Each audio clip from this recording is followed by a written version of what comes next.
Hi, I'm on here today to talk about the accessibility of adult education, specifically in online learning or distance education.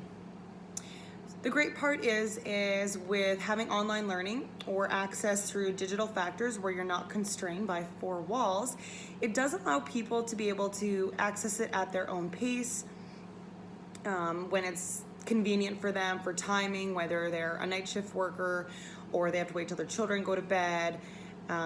It does offer that we can access it anytime, really at the use of our fingertips. Now, the Khan Academy that I spoke about earlier is great within the educational field for people who just need that extra learning, right? That extra push. However, Peter Norvig talked about the use of technology, how they did it in their classroom. So creating a traditional four-wall course and breaking it apart into availability online, they were able to like quadruple the number of students that they had. So in the link I provided in the previous slide, he talks about how they were able to expand into multiple countries, which is great. There's more accessibility for people.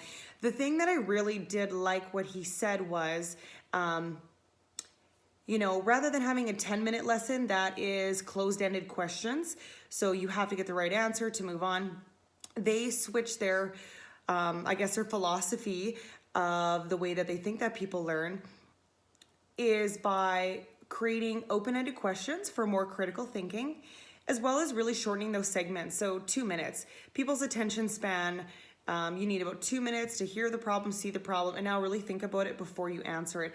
So I think that is better learning, especially for adults, because it's not just black and white. We have a lot of collaboration, we have a lot of understanding, and then having those open-ended questions can really help with transformative learning for people. Now, on the other hand of that, they do talk about, right, what happens with open accessibility. So I'm going to use an example of Athabasca University. They do offer distance online classes, which is great. Access them anytime. Here's your set of assignments. You have 6 months to complete it.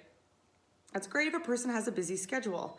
However, as adult learners, we have life, so we have jobs, we have families, we have social skills, people have children, people have parents that they have to look after. So when we have all this life happening and we don't have constraints like deadlines, like Peter talks about, guess what happens? Procrastination. So it gets set aside, and then the stress levels increase. And in the end, either people are successful or they aren't. And, I do think he makes a good point about bringing back those deadlines. And when you have deadlines with a course that is online for you, it forces you to be in the now of your learning. So we can think about our own course here with Yorkville, having those deadlines. So we have to post by Wednesday. You need to respond to all of your colleagues' posts to create some dialogue. So then we have till Sunday. Having that little bit really gets us thinking a little bit more. So you have to do your work. And as well, it does open up a little bit more of a learning community. And I think it makes our learning more authentic. If we just have to post and not have any dialogue with each other, then what are we actually learning? We're reading something, we're writing it down, we're moving on. That's not learning. Learning happens when it can be applied to something.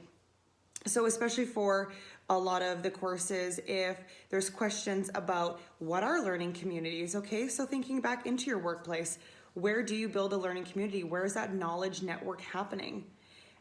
Then you're truly thinking about the concept, and when it's put into play or put into terms of something that's actually happening in your daily life, that's when knowledge happens. That's when knowledge sinks in. That's the authenticity of creating learning, of transformation, not just reciting or regurgitating something that you've read. So while online open learning is great, we have all these accessibilities, we really have to think about things too that, there are still going to be those barriers if we don't have deadlines. We're creating that stress because family are barriers. We have those situational barriers, as well as Spencer and Lang in The Purpose of Adult Education, they really talk about some barriers as well within these online classes. You get a class, it is open for X amount of weeks or X amount of months. Your textbook is all online because everything's gone digital, and your course is over, and now you have no access to anything in your course unless you would have previously saved it. So that's creating a barrier, especially if you're going to move forward with your learning, or if you want to go back and either review a concept or cite something again in a research paper. Well, now you don't have access to it. So that does create a barrier when it is strictly online. We do see those barriers in traditional classrooms as well. Textbooks go dated, and especially if they're Canadian editions, usually they're being recycled every 2 years. There's a new version coming out. So while it's available, we still do have a little bit of barriers and restrictions to it, but on the wider range of things, we are definitely growing economically, growing with ourselves, in having technology incorporated into our learning so that we are building stronger selves, we're building a stronger work economy, and in the end, we're building a stronger nation. And then globally, everybody is able to access everybody, which is huge. Thanks, guys.